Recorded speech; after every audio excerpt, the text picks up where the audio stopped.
Good morning and welcome back to the CPS test garden. Today I'm going to be telling you a little bit about hoverflies.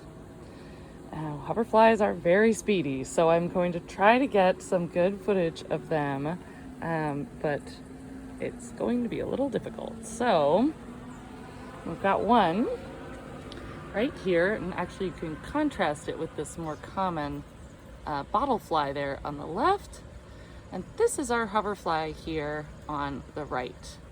And you could see, whoop, it just zipped off where it gets its name.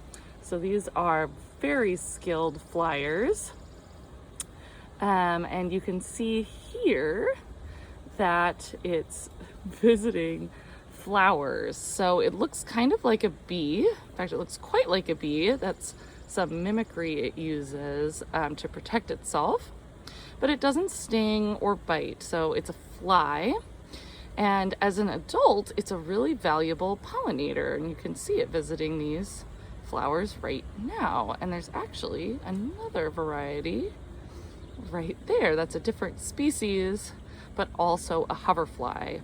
So they're also known as flower flies, or syrphid flies from their scientific name, Syrphidae.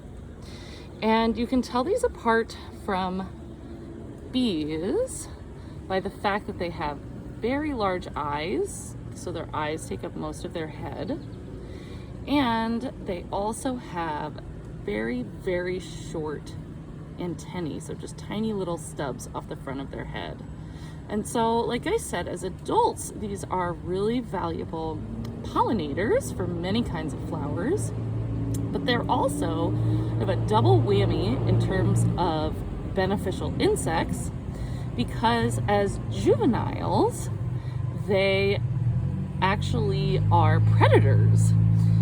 So you'll often see adults hovering around areas like this truck pass, areas with a lot of aphids, because they lay their eggs near those aphids and then their larvae eat them as they grow up.